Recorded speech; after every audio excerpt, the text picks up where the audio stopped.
Hi everyone, welcome to commerce कक्षा। हमने पिछले वीडियो में गुडविल की बात की थी। गुडविल के पहले change in profit sharing ratio की बात हुई थी। स्टेप्स याद करिएगा। पहला वाला new profit sharing ratio, second sacrificing gaining ratio कर रहे हो। उस सेक्रीफाइस और गेन का जो आप कंपनसेशन जो कि पेमेंट करेगा गेनिंग पार्टनर किसको, सेक्रीफाइसिंग पार्टनर को, वो आप कैलकुलेट कर रहे हो, उसे वो गुडविल बोल रहे हो। बेसिकली फ्यूचर में जो प्रॉफिट कमाएगा वो इंसान। हमने लास्ट वीडियो में एग्जांपल लिया था, मान लो मेरा प्रॉफिट का शेयर 50% था और फ्यूचर में मैंने उसको 40% कर दिया, तो मैंने 10% का सेक्रीफाइस कर दिया। और अगर नेक्स्ट डे 10 लाख का प्रॉफिट होता है तो ये जो 10% का सेक्रीफाइस है, 10% ऑफ 10 लाख, ये मेरा सेक्रीफाइस है। Basically future profit into sacrificing ratio. तो फ्यूचर प्रॉफिट जो है गुडविल है। गुडविल कैसे कैलकुलेट करते हैं? 3 मेथड की बात हुई थी। First average profit method, second super profit method, third capitalisation method. तो एवरेज प्रॉफिट मेथड से स्टार्ट करते हैं, बहुत इजी है, चलिए देखते हैं। बचपन में हम एवरेज कैलकुलेट करते थे या मीन कैलकुलेट करते थे स्टैटिस्टिक्स में, ये वही है। Average mean sum of anything. अगर आपको एक सीरीज़ दी हुई किसी भी आइटम की, सपोज 3 + 6 + 9 कितना होगा? 9 + 9 18 डिवाइडेड बाय टोटल कितने आइटम है? 3 डिवाइडेड बाय 3, तो आपका एवरेज कितना है? 6।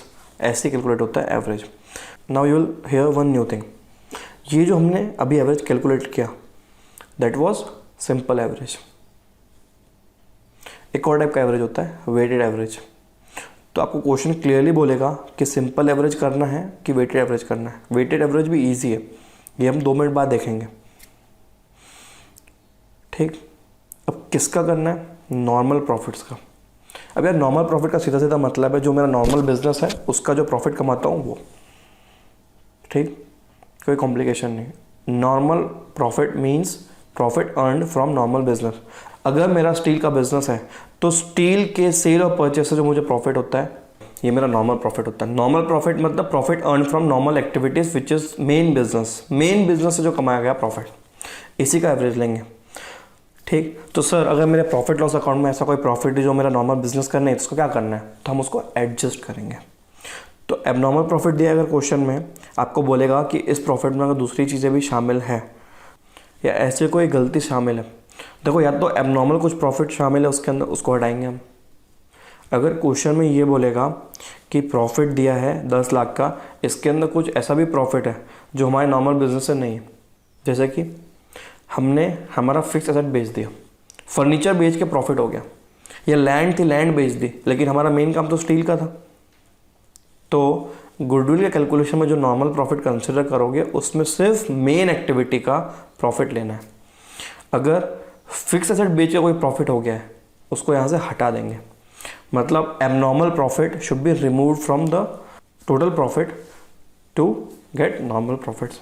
अगर कोई ऐसी गलतियां हैं जिसका रेक्टिफिकेशन करना ज़रूरी है तो उसको रेक्टिफाई करेंगे। अगर फ्यूचर का कोई एक्सपेंस है जो अभी नहीं लिया था, फ्यूचर का कोई एक्सपेंस जो हर साल फ्यूचर में होने वाला है, तो मेरा फ्यूचर प्रॉफिट पता ही है आज से कि वो एक्सपेंस होगा, तो मेरा फ्यूचर प्रॉफिट कम हो जाएगा, उसको भी यहाँ से माइनस कर देंगे, तब आएगा हमारा नॉर्मल प्रॉफिट। क्वेश्चन में अगर एक्स्ट्रा इन्फॉर्मेशन नहीं दी रहेगी तो हम मान लेंगे कि ये हमारा नॉर्मल प्रॉफिट है और डायरेक्टली कैलकुलेट कर देंगे।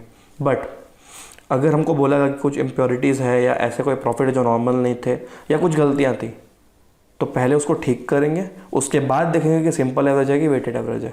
और नॉर्मल प्रॉफिट दोनों मेथड्स में लेने हैं आपको। जो नॉर्मल प्रॉफिट है हम दोनों मेथड में लेंगे। आप एक बात समझ लो, एवरेज कैलकुलेट करने के पहले हमें नॉर्मल प्रॉफिट लेके आना है। क्वेश्चन में नॉर्मल प्रॉफिट दिया है तो डायरेक्टली आप देख लो कि कौन सा मेथड है। सिंपल है तो सिंपल से कर लो, वेटेड है तो वेटेड एवरेज से कर लो। लेकिन अगर क्वेश्चन में नॉर्मल प्रॉफिट नहीं दिया है तो चाहे मेथड कौन सा भी हो, दोनों मेथड में आपको सबसे पहले नॉर्मल प्रॉफिट निकालना पड़ेगा। मतलब इन शॉर्ट आपको नॉर्मल प्रॉफिट ही निकालना है पहले। क्वेश्चन में दिया है तो ठीक है, नहीं दिया तो कैलकुलेट करेंगे। ठीक, average means sum of anything divided by number of that thing. Average profit is equal to total of sum of profits divided by number of years जिसका आप प्रॉफिट कंसिडर कर रहे हो। Profit is equal to normal profit. Profit is equal to normal मतलब ordinary business जो हमारा है उससे कमाया गया profit from business that is no abnormal profit और लॉसेस। सर अगर किसी ईयर में लॉस आया तो बेटा अगर किसी ईयर में लॉस आएगा ना तो हम उसको माइनस कर देंगे। सिंपल, ये होता है हमारा सिंपल एवरेज। ठीक, वेटेड एवरेज का कॉम्प्लिकेशन अभी नहीं लेके आ रहा हूँ, जब क्वेश्चन आएगा और हम कंसिडर करेंगे तो हम देख लेंगे, है इजी वो भी। तो ये एक स्टेप वाइज फ्लो चार्ट हो गया अपना। First check whether the profit given in the question are normal और एबनॉर्मल। देखो अगर नॉर्मल है तो डायरेक्टली हम कैलकुलेशन पे जंप करेंगे, लेकिन अगर नॉर्मल प्रॉफिट नहीं है तो हम उसको पहले नॉर्मल बनाएंगे और उसके बाद हम कैलकुलेशन पे आएंगे। सर पता कैसे चलेगा कि नॉर्मल प्रॉफिट है कि एबनॉर्मल? बेटा अगर कोई इन्फॉर्मेशन एक्स्ट्रा दे रहेगी मतलब एबनॉर्मल प्रॉफिट है, और कुछ दिया नहीं इन्फॉर्मेशन तो खुश हो जाना, डायरेक्टली कैलकुलेशन पे आ जाना, फिर लास्ट में देख लेना कि कौन सा मेथड दिया है, सिंपल की वेटेड। अगर मैं सिंपल एवरेज दिया होगा, सपोज यहाँ पे मैंने छोटा सा एग्जांपल लिया है सिंपल और वेटेड एवरेज का डिफरेंस देखने के लिए कि कौन सा कैसे कैसे कैलकुलेट होता है। आप फॉर एग्जांपल समझना कि पहले साल मेरा 10 रुपये प्रॉफिट था, दूसरे साल 20, तीसरे साल 30। I want to calculate its simple average. Simple 10, देखो नाम में सिंपल एवरेज लिखा, बहुत सिंपल है, plus 20 plus 30 divided by 3 that is 60/3। आपको ये बनना चाहिए 60/3 क्या होता है, 20। तो सिंपल एवरेज इन तीनों साल का आया अपना 20। अगर इसी चीज़ को अगर वेटेड एवरेज से सॉल्व करना है तो हमें क्या करना पड़ेगा, ये जो पहला साल है इसको वेट देना है 1 का, दूसरे साल को वेट देना है 2 का, तीसरे साल को वेट देना है 3 का। लेकिन अगर क्वेश्चन में स्पेसिफाई है कि फर्स्ट ईयर को 2 का वेट दो, सेकेंड ईयर को 4 का दो एंड थर्ड ईयर को 6 का दो, तो हम 2, 4 और 6 मल्टीप्लाई करते हैं। वेट देने का मतलब है उस वेट को मल्टीप्लाई करना। ठीक है, कर लो, इसका प्रोडक्ट निकाल लो। 10 into 1 is equal to 10, 20 into 2 is equal to 40, 30 into 3 is equal to 90। तीनों का टोटल 90 प्लस 50 140। ठीक है, हमने क्या किया, प्रॉफिट को वेट से मल्टीप्लाई किया, उसका टोटल किया। ठीक, और डिवाइडेड बाय, इस बार 3 से डिवाइड नहीं करना है, पिछले बार 3 से डिवाइड करते हैं नंबर ऑफ ईयर्स, इस बार टोटल ऑफ वेट करना है। अब ये वेट क्या है, 1, 2 और 3 है, तो इनका टोटल ले लो, तो ये डिनोमिनेटर में ही आएगा। तो जब आप वेटेज एवरेज कैलकुलेट करते हो तो फॉर्मूला क्या होता है, weighted average is equal to weighted profit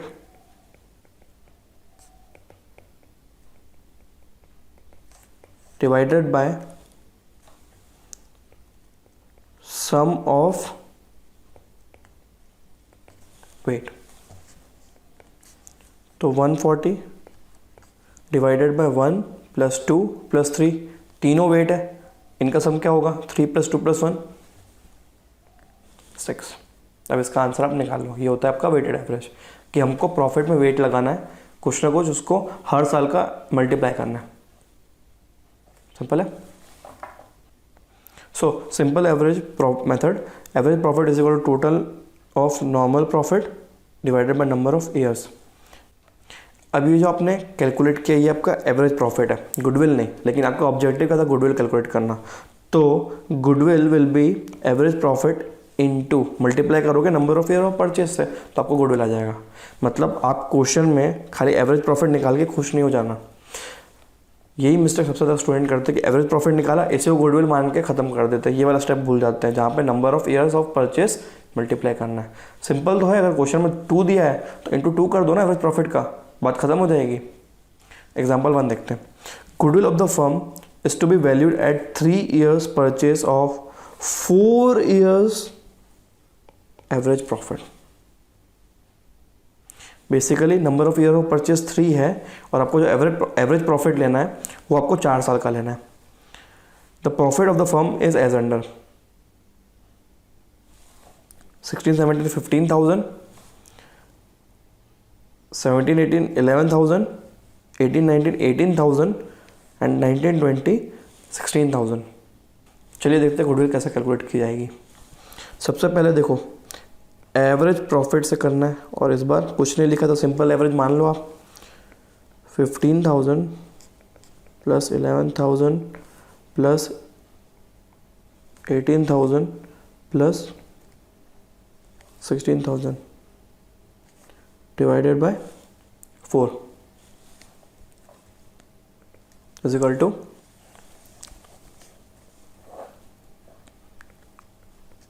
60,000 total divided by 4, तो आपका एवरेज प्रॉफिट आ गया 15,000। लेकिन ये आपकी गुडविल नहीं है, अभी गुडविल आएगी। Goodwill is equal to 3 years purchase of average profit of 4 years। तो average profit into number of years 15,000 into 3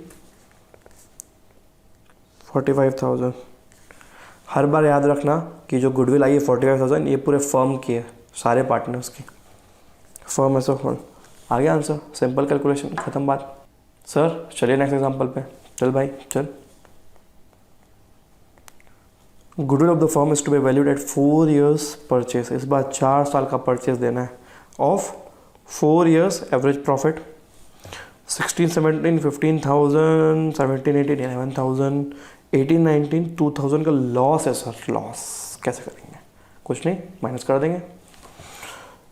16,000 का लास्ट में प्रॉफिट है, तो सिंपल है, कर लेते हैं इस बार। एवरेज प्रॉफिट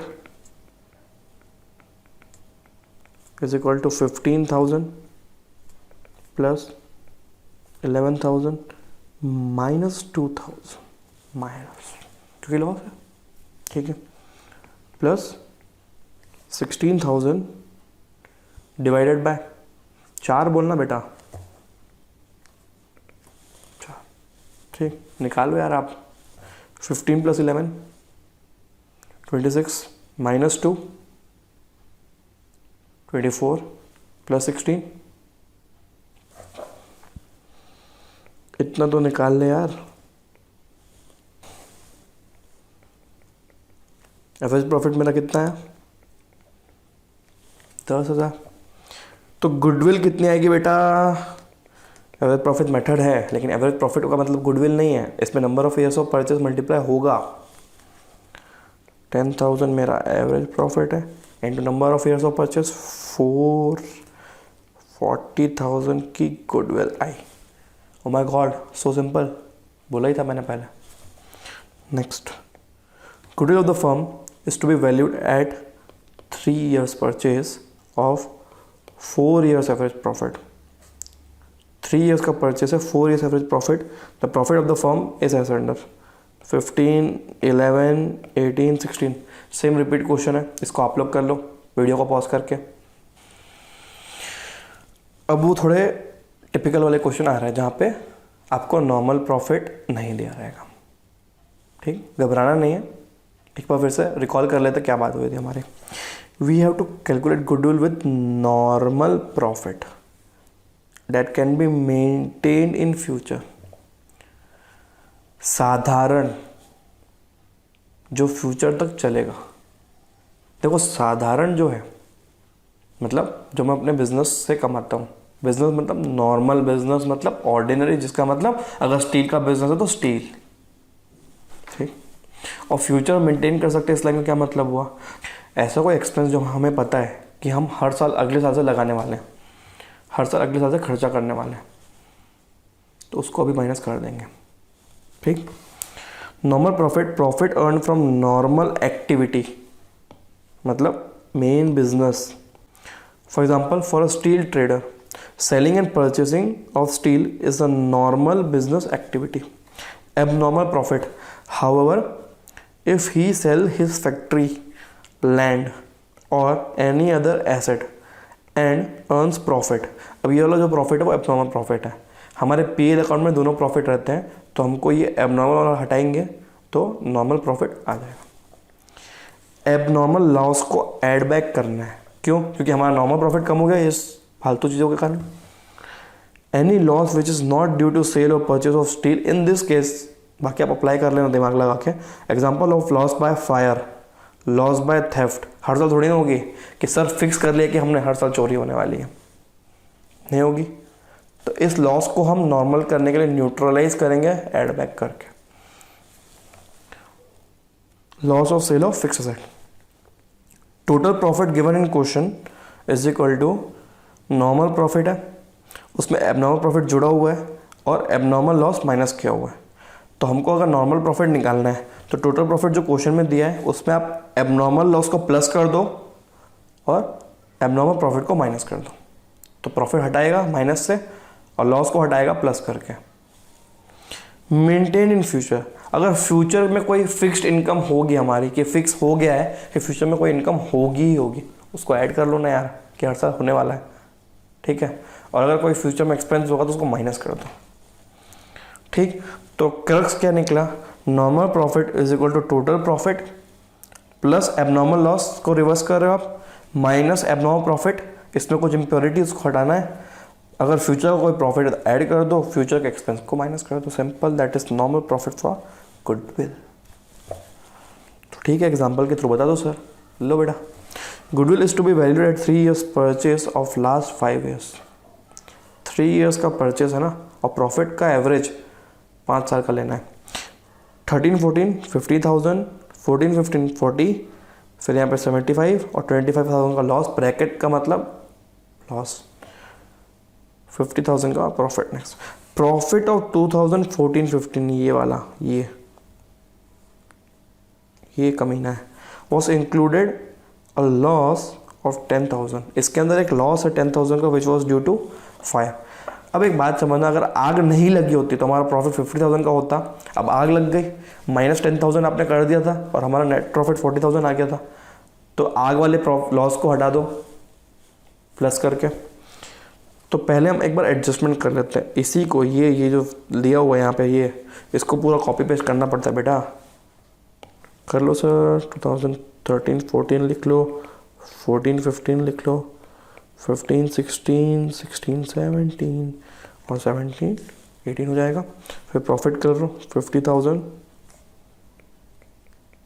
40, 75, 25 का तो लॉस था बेटा, और यहाँ पे 50,000, ठीक।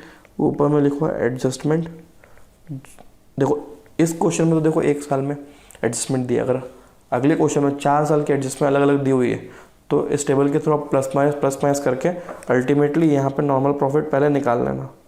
नॉर्मल प्रॉफिट, इस बार गलती कहाँ पे, ये 40,000 में गलती है, ठीक है। तो ये जो लॉस है 10,000 का एबनॉर्मल लॉस है ड्यू टू फायर, उसको ऐड कर दो प्लस 10,000, तो ये क्या हो जाएगा 50।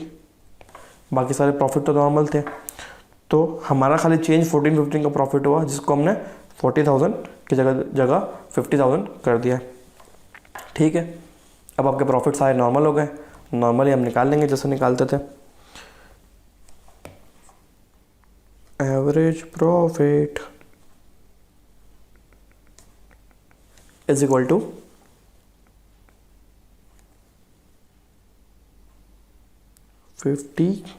पहले साल का, दूसरे साल का हमने एडजस्ट किया था 50,000 प्लस 75,000 माइनस 25,000।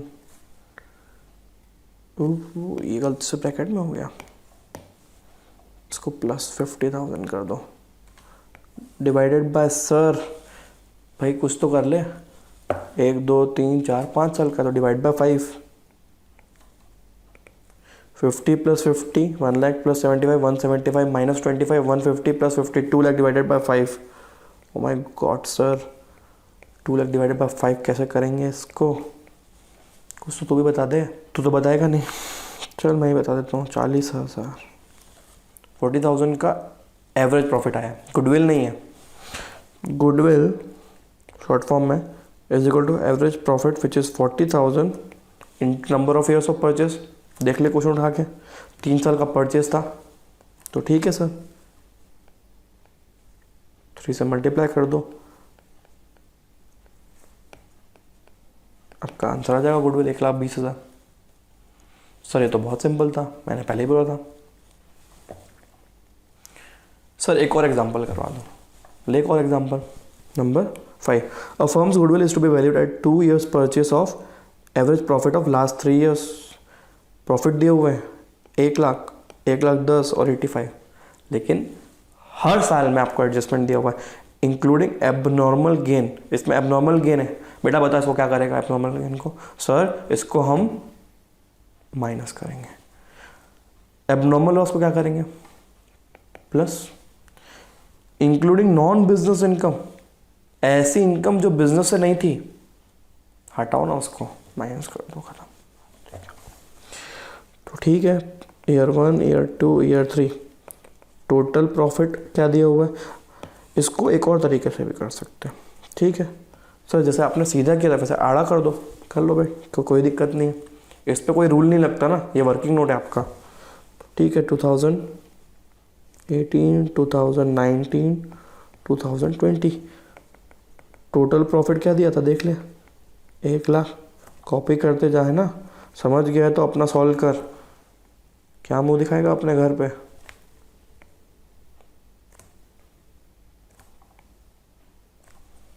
माइनस या प्लस, जो भी करना है आपको, एडजस्टमेंट। ठीक है, पहले वाले का देखो एबनॉर्मल गेन था, गेन है तो हटाना है, 10,000 माइनस कर दो। नॉर्मल प्रॉफिट मेरा कितना आएगा? 90,000। सेकेंड वाले में लॉस था 20,000 का, लॉस को हम ऐड बैक करेंगे तो मेरा 31 आ जाएगा नॉर्मल प्रॉफिट। और 85 में नॉन बिजनेस इनकम 5,000 थी, हटाए इसको, कचरा चाहिए ही नहीं अपने को ज़िंदगी में। 80,000 ये मेरे आ गए नॉर्मल प्रॉफिट। हाँ तो आगे कर लो calculate. Average profit is equal to 90,000 130,000। Sir 1,30,000 होता है वो, मेरे को पता है, ठीक है तो अपना का प्लस 80,000, 90 प्लस 130 तेरे को आता है क्या? 220 हो जाएगा ना, प्लस 80 3 लाख हो जाएगा, डिवाइडेड बाय 3। वाह, 3 लाख डिवाइडेड बाय 3। अब देख, अगर इसका आंसर देखो नहीं आया तो पक्का ना लायक है। 1,00,000 एवरेज प्रॉफिट है। Goodwill is equal to average profit into 2 years purchase. ठीक है भाई, 1,00,000 को 2 से मल्टीप्लाई कर लो यार।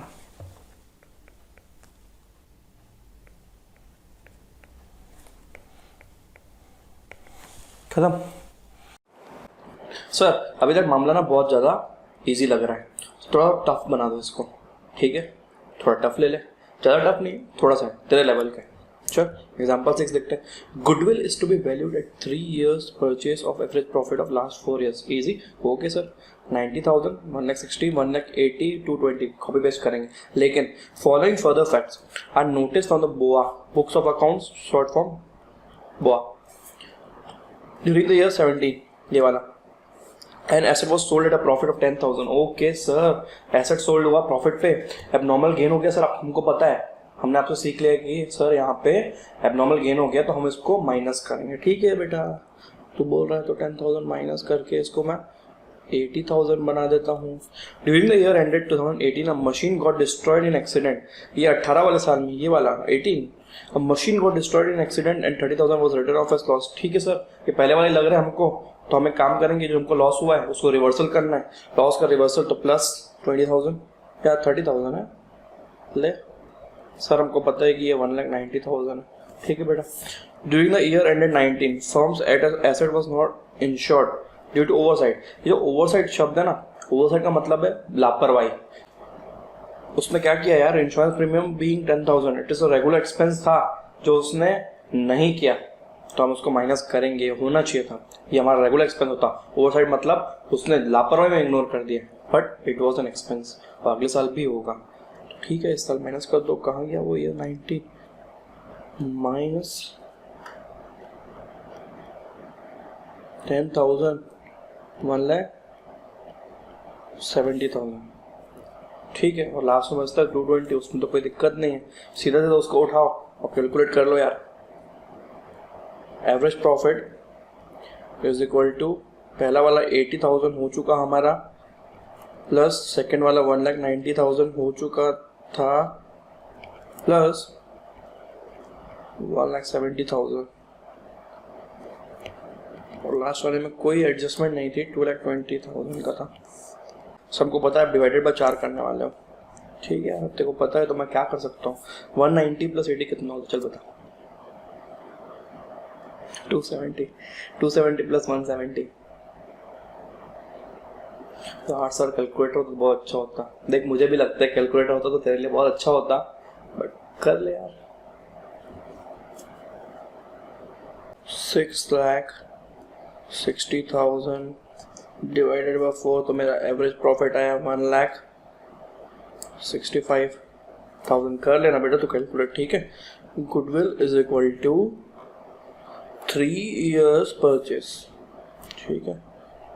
1,65,000 का 3 साल कितना होगा, 4,95,000। माय गॉड, यस हो गया, ठीक है। थोड़ा सा डिफिकल्टी लेवल बढ़ाते हैं।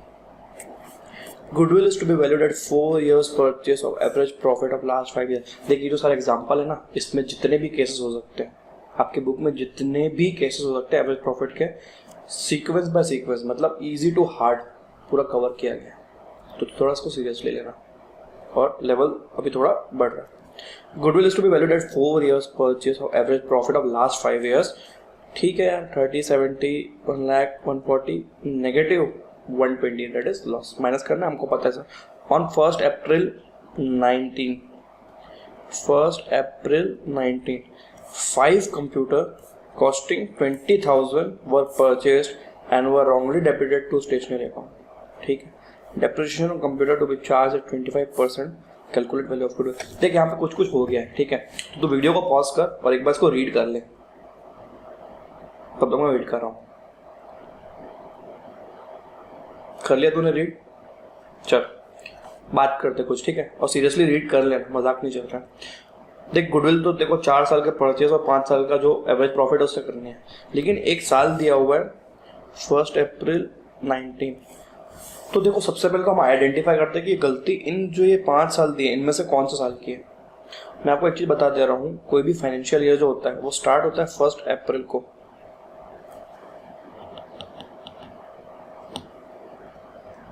1st April को स्टार्ट होता है, ठीक है, और खत्म होता है 31st मार्च को। लेकिन जो हमको क्वेश्चन में दिया है वो खाली ईयर एंड का इंडिकेशन दिया है, ठीक है। तो ये 1st April 19 मतलब 31st March 19 नहीं होगा। तो एक बात समझ लेना कि जो 1st April 19 दिया है ये 31st March 19 नहीं होगा।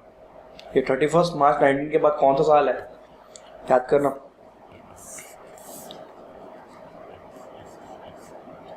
ठीक है, 31st March 19 और यहाँ पे 1st April 19, यहाँ से वो वाला साल बिगिन हो रहा है जो एंड होगा 31st March 20 को। मतलब अगर आपकी गलती 1st April 19 को हुई है तो वो कौन सा वाला साल है, ये लास्ट वाला 20 वाला।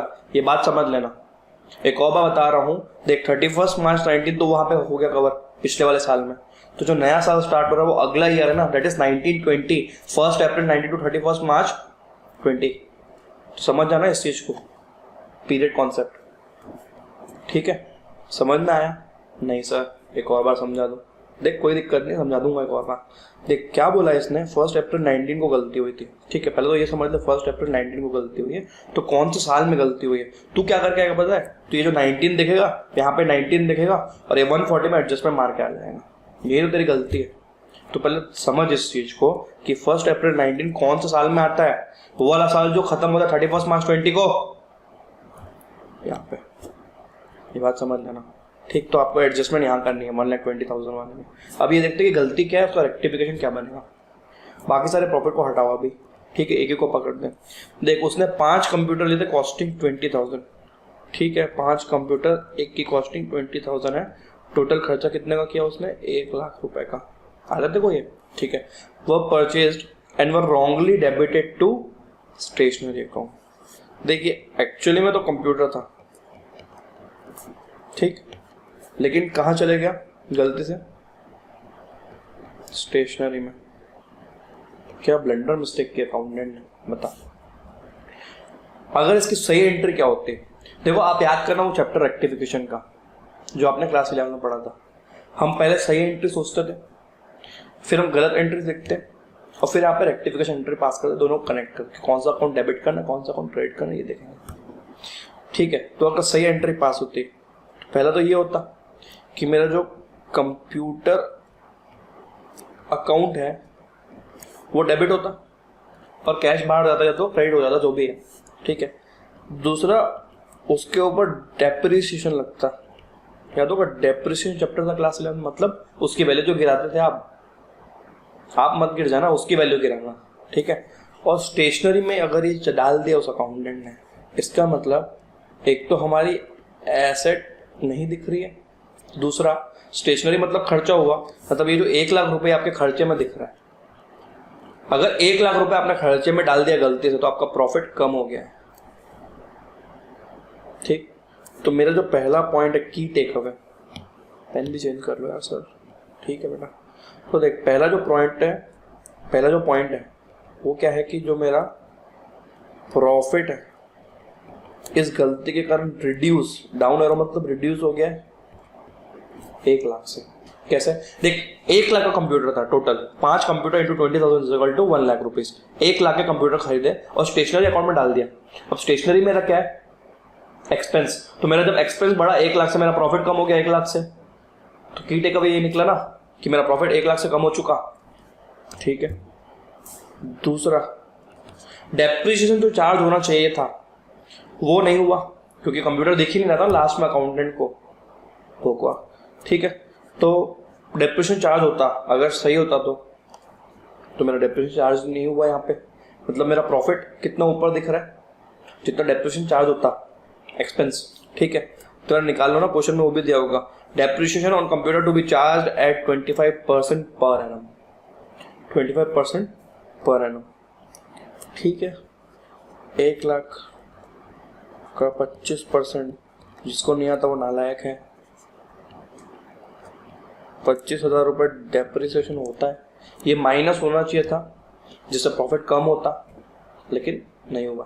तो आपका प्रॉफिट डेप्रिसिएशन के कारण इंक्रीज दिख रहा है 25,000 से, ठीक। तो हमारी एडजस्टमेंट क्या होनी है आप समझिएगा, अब यहाँ पे आ रहा हूँ, आपकी एडजस्टमेंट क्या होनी है वो समझिएगा। अभी आपका मेन मुद्दा आ रहा है, ठीक है। आपका 31 मार्च 20 का प्रॉफिट था, बेसिकली लॉस था 1,20,000 का, तो लिख दो लॉस 1,20,000, ठीक। अभी जो मेरा प्रॉफिट कम हो गया था 1,00,000 से, क्यों हुआ था, क्योंकि हमने मशीन का जो कॉस्ट है, जो कि कॉस्ट कंप्यूटर अकाउंट में जाना चाहिए था, वो स्टेशनरी अकाउंट के थ्रू पीएल में चले गया और मेरा प्रॉफिट कम हो गया। तो कम हो गया तो उसको बढ़ा दो यार 1,00,000, और डेप्रिसिएशन 25,000 का माइनस होना चाहिए था लेकिन नहीं हुआ, उसको माइनस करेंगे 25,000। नेट कितना बढ़ाना है सर, 75,000, ठीक है। और अगर नेट का कॉन्सेप्ट समझ में नहीं तो सीधा प्लस का 1,00,000 और माइनस का 25,000, तेरा आंसर आ जाएगा -45,000। ये आपका एक्चुअल लॉस आपको कंसिडर करना है उस पर्टिकुलर ईयर के लिए, और ये वाली गलती आपने नहीं सीखी है। जहाँ पे एक एसेट परचेस की गई थी, ठीक है, ब्रॉडली समझ, तू कंप्यूटर पे मत लटकना। एसेट थी, कंप्यूटर मतलब एक एसेट होती है ना, ब्रॉडली ऊपर से देखेगा हेलीकॉप्टर व्यू, तो एक एसेट होती है, एसेट परचेस की गई थी, उसको एक्सपेंस मान दिया गया था। अगर एसेट बड़ी है, परचेस के एक्सपेंस मानोगे तो आपका प्रॉफिट कम हो गया था, तो उस कॉस्ट को आप रिवर्स करो तो आपका प्रॉफिट नॉर्मल लेवल पे आता है, ठीक। और अगर वो सही रिकॉर्ड होता तो उसका डेप्रिसिएशन पीएल अकाउंट में माइनस होता, वो नहीं हुआ इस गलती के कारण, तो आप एक काम कर दो ना, माइनस कर दो, ठीक है। तो सीधा सीधा गलत profit plus cost of asset minus depreciation, अगर ऐसा हुआ है तो ठीक है बेटा, ये हो गया है। देखो एडजस्टेड प्रॉफिट जो कि एक्चुअली में नॉर्मल प्रॉफिट है, वो तो जब मिल गए तो तू आगे कर लेगा ना कैलकुलेट, ये सर कर लूँगा, ठीक है। तो ये एक्चुअली में क्या हो गया, देख ले यार, तू देख ले यार, कॉपी भी कर देता हूँ तेरे लिए। 45,000 सर फेयर आउट भी कर दो ना, मेरे से करवा ले यार तू।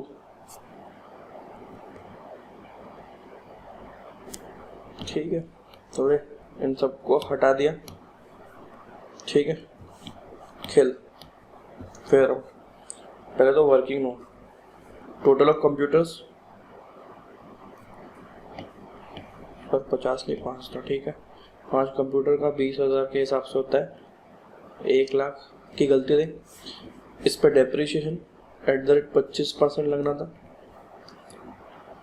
25,000। तो हमारा जो एडजस्टेड प्रॉफिट है basically -1,20,000 plus cost of asset, जिसके कारण मेरा प्रॉफिट कम हो गया था 1 लाख, माइनस डेप्रिसिएशन जो लगता, कितना आया था -45,000 आया था, ठीक है। अब वो लास्ट वाले साल का खाली प्रॉफिट चेंज हुआ है, बाकी तो सब ठीक है। तो तू एज इट इज उठा 30, 70, 1 लाख 140।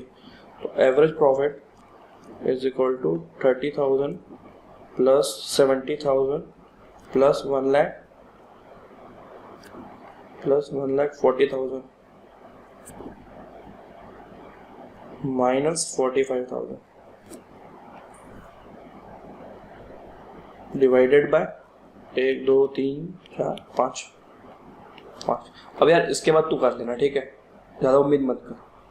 अपन थोड़ा कॉम्प्लिकेशन लेवल बढ़ाते हैं, ये इजी वाला पार्ट तू कर ले, नेक्स्ट एग्जांपल में चलते हैं। Example 8, goodwill was agreed to be valued at 2 years purchase of average profit of last 4 years।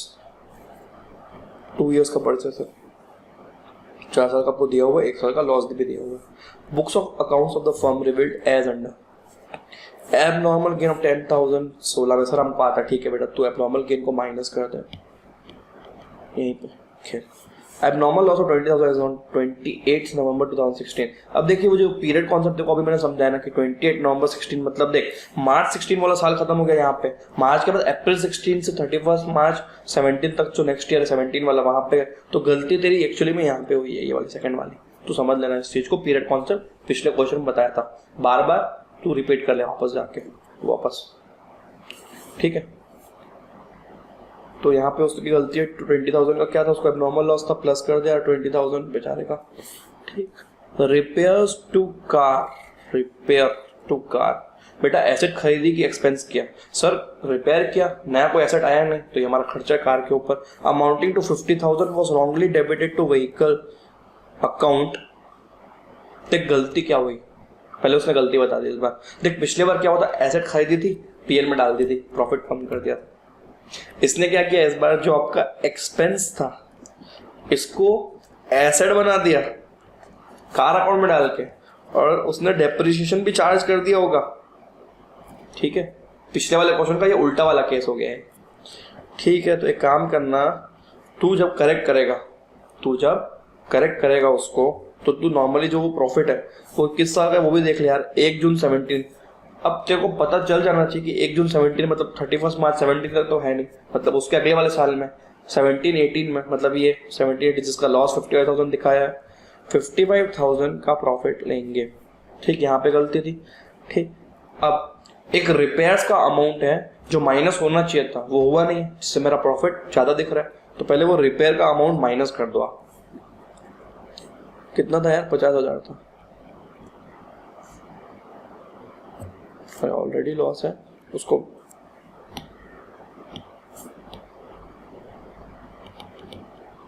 देखो उस साल में आपका जो लॉस था वो था 55,000,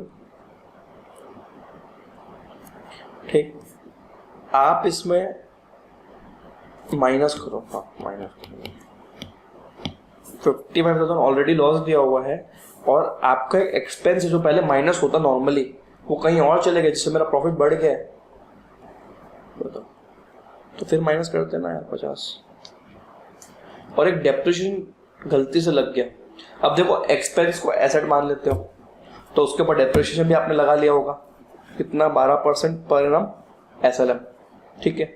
सर एसएलएम क्या होता है, नालायक स्ट्रेट लाइन मेथड होता है ये, स्ट्रेट लाइन मेथड मतलब हर साल का इक्वल डेप्रिसिएशन होता है, अगर याद करें क्लास 11 का कुछ भी तो, और याद रहना चाहिए, 12%, 50,000 का 12% सर कितना होगा? 12 5 600 होगा ना सर? ठीक है, डेप्रिसिएशन को ऐड बैक कर लेंगे। क्यों यार? डेप्रिसिएशन माइनस हो गया था ना गलती से, ये रिपेयर का खर्चा था जिसको आपने कार मान के डेप्रिसिएशन लगा दिया 600 रुपए का, माइनस हुआ था। डेप्रिसिएशन लगाने का मतलब पीएल अकाउंट में माइनस हुआ था, उसको ऐड बैक कर देंगे ठीक करने के लिए, और आपका अल्टीमेटली ये जो भी आ जाएगा 55 माइनस 50 105 और 600 उसमें कर लो यार आप जो भी। ऑलरेडी लॉस तो 55 का और हमने नुकसान करा दिया 50 का और 600 का प्रॉफिट। 104,400 सर ये अजीब टाइप की फिगर आ गई। ठीक है ना यार, मतलब क्या जाता है, और ये लॉस है ना, ये याद रखना। तो अल्टीमेटली देख तेरा सारा रेक्टिफिकेशन हो गया है। 70 माइनस 10 करेगा तो तेरा 60 हो जाएगा। 1 लाख प्लस 20 1,20,000 हो जाएगा। उसका मैंने देखो एडजस्टेड बता दिया ऑलरेडी कितना आया था 104,400 और 144,000 ऑलरेडी प्रॉफिट है। इसमें तो कोई गलती भी नहीं है, बेचारा बच गया।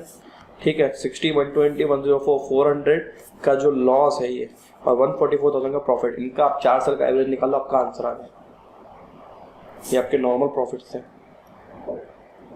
सर हम ये कर लेंगे, मैं तो वही बोल रहा हूँ, कर ले इसको। ठीक है, नेक्स्ट सर 9th एग्जाम्पल तक पहुंच गए। मैं आपको बता रहा हूँ कि ये जो एग्जाम्पल्स मैंने इस वीडियो में लिए हैं उसमें सारे के सारे कॉन्सेप्ट्स, जितने भी पूरे एवरेज प्रॉफिट के एडजस्टमेंट्स आपकी बुक में अलग अलग क्वेश्चंस में कवर किए जा रहे हैं, उसको मैंने एग्जाम्पल्स के थ्रू यहाँ पे फुल 100% कवरेज दिया है। तो थोड़ा पेशेंस रखो और उसको सॉल्व कर लो, तो उसका ज्ञान आपको पूरा मिल जाएगा। फिर आप डायरेक्टली क्वेश्चन सॉल्व कर लेना। Goodwill is to be valued at 3 years purchase of 5 years average profit. 31st March 15, 90, 80, 125, 150, 175,000. Abnormal loss of 15,000 during the year ended 31st March 15. Abnormal loss sir ये बचपने वाला, ठीक है यार, लॉस को तू ऐड बैक कर ले 15,000 का। Abnormal gain of 10,000 है, कौन से वाले में? 17 वाले में। ये रहा 17 वाला गेन, माइनस कर दे 10,000। Closing stock as on 31st March 18 was overvalued by 15,000. देख वीडियो पॉज कर, इस क्वेश्चन को ढंग से पढ़, अच्छा वाले एडजस्टमेंट आ रहे हैं, मैं तेरा वेट कर रहा हूँ। Goodwill is to be valued at 3 years purchase था, 5 years के एवरेज प्रॉफिट सब कुछ दिया हुआ था, कुछ एडजस्टमेंट हमने कर ली थी। एक नया एडजस्टमेंट आ रहा है, closing stock as on 31st March 18 was overvalued extra जबरदस्ती बाय 15,000। इसका मतलब क्या है? देखा, अगर सपोज तेरा अगर क्लोजिंग स्टॉक एक्चुअली में 1 लाख था, तो इसने ओवर वैल्यू 15 से अगर कर दी है तो ये 1,15,000 दिख रहा है। ये बात समझना, ठीक। इसको हटाते हैं अब इस गलती को ठीक कैसे करेंगे, उसके पहले हमको समझना पड़ेगा कि प्रॉफिट पे इसका क्या इम्पैक्ट है। एक बात समझ ले, हमारा जो ट्रेडिंग अकाउंट होता है, हो गया,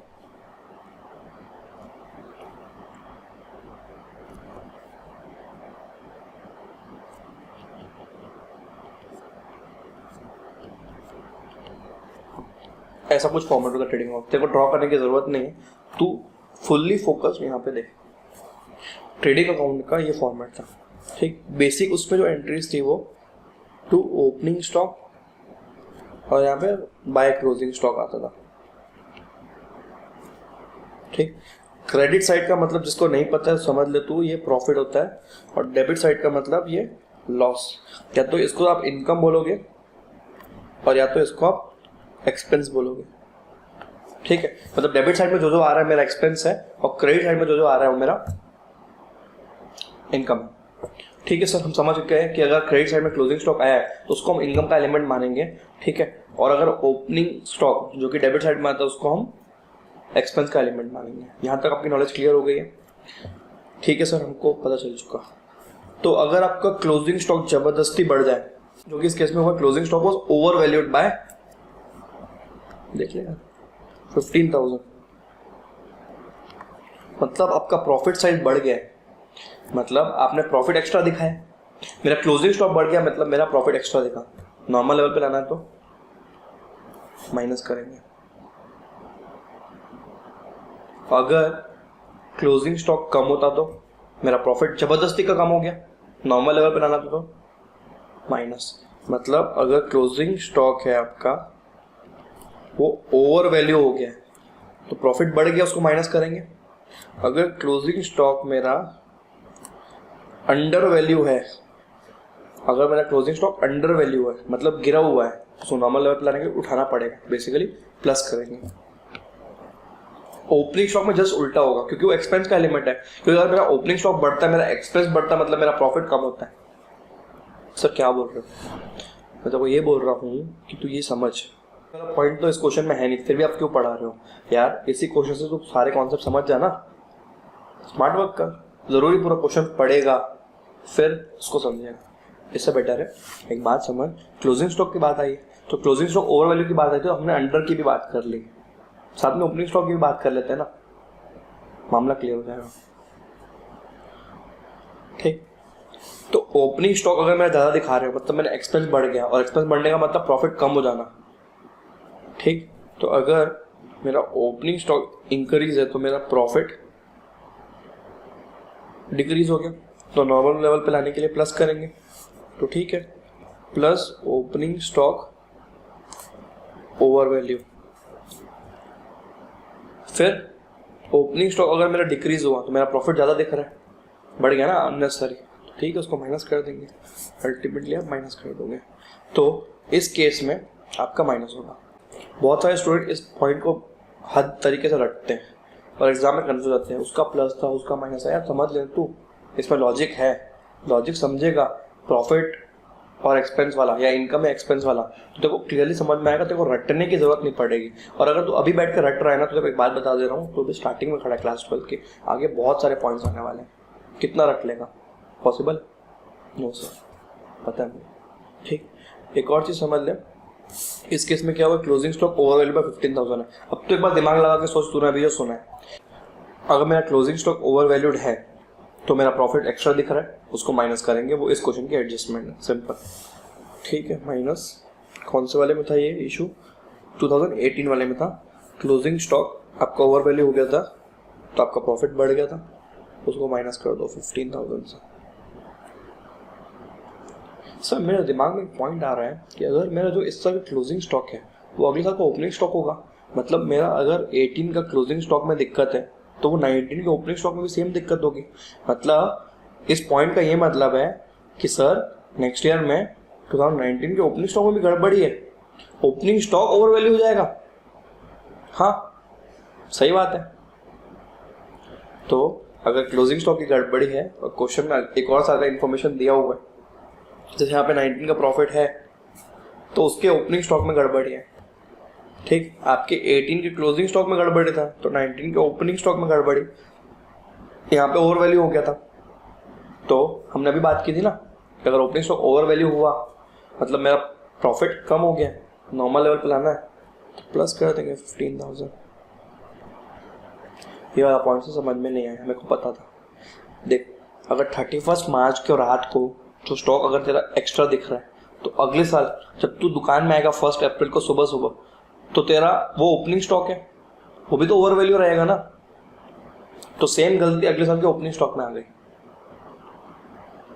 ठीक है, लेकिन तू एक और बात समझ ले कि अगर गलती ओपनिंग स्टॉक में थी तो क्लोजिंग स्टॉक में नहीं रहेगी, क्योंकि देख ओपनिंग स्टॉक तो पिछले दिन की रात का है और आज की सुबह का ओपनिंग स्टॉक हो गया, लेकिन साल भर में पूरा ट्रांजैक्शन हुआ फिर जाके क्लोजिंग हुआ, तब तक वो रेक्टिफाई हो जाता है अपने आप। तो वो मत करना ओपनिंग से क्लोजिंग वाली गलती, लेकिन क्लोजिंग से नेक्स्ट ईयर की ओपनिंग में गलती कॉपी होती है, समझ गया ना? तो ये वाला जो है इसको मैं स्टार मार्क कर रहा हूँ, और समझ में नहीं आएगा तो कमेंट करना नीचे, मैं तो एक्स्ट्रा समझा दूंगा इसको। ठीक है, प्लस माइनस इसका आप खेल लो, मैंने आपको रेक्टिफिकेशन समझा दिया है। प्लस माइनस खेल लो, एवरेज प्रॉफिट निकाल लो, एवरेज प्रॉफिट निकालने के बाद goodwill is equal to average profit into number of year of purchase 3 years दिया हुआ है, आपका आंसर आ जाएगा। आई होप आपको ये समझ में आ चुका है। सर एक आध और एग्जांपल है? हाँ है। Example 10, annual profit of past 4 years as under 31 March 20 30, ये जो भी दिया हुआ है, goodwill is to be valued at twice the average profit of previous 3 और 4 years whichever is higher। Like question थोड़ा अलग टाइप का है बट बहुत इजी है। इसमें क्या बोल रहे हैं कि goodwill is to be valued at twice the average profit, मतलब 2 times, मतलब 2 years purchase of average profit, ठीक है, ऑफ प्रीवियस 3 years और average profit of 4 years whichever is higher। देख तू क्या कर, एक बार तू 3 साल का एवरेज निकाल, एक बार तू 4 साल का एवरेज निकाल, दोनों में से जो ज्यादा आएगा, दोनों में से जो भी ज्यादा वाला अमाउंट आएगा उसको तू पिक कर लेना, वो तेरा चोजन एवरेज प्रॉफिट हो जाएगा, इंटू 2 कर लेना, तेरा गुडविल आ गया। मतलब देखो वो वाला एवरेज लेना जो सबसे ज्यादा है, देखो वो वाला एवरेज लेना है जो सबसे ज्यादा है इसमें। तो देख ले यार, कैलकुलेट कर ले। अब सर मेरे को कंफ्यूजन हो रहा है, 4 साल का तो ठीक है मैं चारों उठा लूंगा, लेकिन जब बारी आएगी 3 साल की तो मैं 20, 19 और 18 लूं या 17, 18, 19 लूं। इसका सीधा सीधा आंसर है कि तो फ्रेश वाले 3 साल ले ले। फ्रेश मतलब एकदम ताजे, 2020 फ्रेश है, 19 फ्रेश है और 18 फ्रेश है, ठीक है। क्योंकि देख अगर तू आज की डेट से कर रहे हैं तो तू पहला वाला बैक ईयर 20, फिर 19, फिर 18 लेगा। एकदम लास्ट तक मत पहुंच जाना, एकदम लास्ट तक मत पहुंच जाना, 20, 19 और 18 लेना, रिवर्स में चलना है, ठीक है सर। हम ये कर लेंगे, 2 एवरेज निकालना है हमको और जो ज्यादा रहेगा इंटू 2 कर लेंगे तो मेरा आंसर आ जाएगा ना। हाँ बिल्कुल, ठीक है। तो ये एग्जाम्पल्स थे नॉर्मल सिंपल एवरेज प्रॉफिट के, जहाँ पे एबनॉर्मलिटी भी हमने की। अब एक बात समझना, अगर नीचे सिंपल एवरेज की जगह लिखा है वेटेड एवरेज और सेम टू सेम एडजस्टमेंट आए तो पहले एडजस्टमेंट करेंगे तो हमारा नॉर्मल प्रॉफिट आ जाएगा जैसे हमने अभी तक किया। उसके बाद एवरेज कैलकुलेट करने का तरीका बदल देंगे, वेटेड एवरेज जो हमने थोड़ी देर पहले ही सीखा था। ओके सर, तो एक आध एग्जाम्पल उसका भी करवा दो वेटेड एवरेज का। तो हमने एडजस्टमेंट ऑलरेडी सीख ली है, वेटेड एवरेज एक करवा दोगे तो हो जाएगा। करवा देता हूँ यार एक आध, तो ये भी ले ले वेटेड एवरेज मेथड। देख यहाँ पे तेरे को प्रॉफिट वगैरह दिया हुआ है, इसका वेट असाइन करना पड़ेगा तेरे को, ठीक। तो तू कुछ मत कर, तू उठा इंटू वेट कर। वेट पहले साल का 1 होता है, सेकेंड ईयर का 2 होता है, थर्ड ईयर का 3 होता है, फोर्थ ईयर का 4 होगा, 5 ईयर का 5, मल्टीप्लाई करके निकाल ले। और अगर क्वेश्चन में कोई और वेट दिया हुआ है 2, 4, 6 और 10 तो उसको ले लेना ना यार, जैसा दिया है। तो वेट 2 हो जाएगा, 4 हो जाएगा, 6 हो जाएगा, 10 हो जाएगा। आपको तो मल्टीप्लाई करना है खाली। 40,000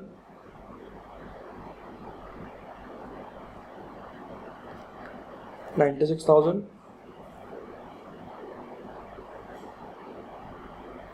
1,80,000 2 lakh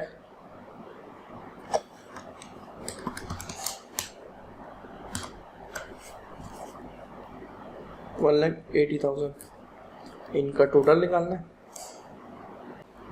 6,96,000, ठीक है। Weighted average is equal to total of weighted profit ये वाला और total of weight, total of weighted profit 6,96,000 और टोटल ऑफ वेट कैसे आएगा 1 + 2 + 3 + 4 + 5, 5 + 4 9 + 3 12 + 2 14 और ये 1 15 डिवाइडेड बाय 15 करो, आपका वेटेड एवरेज प्रॉफिट आ गया।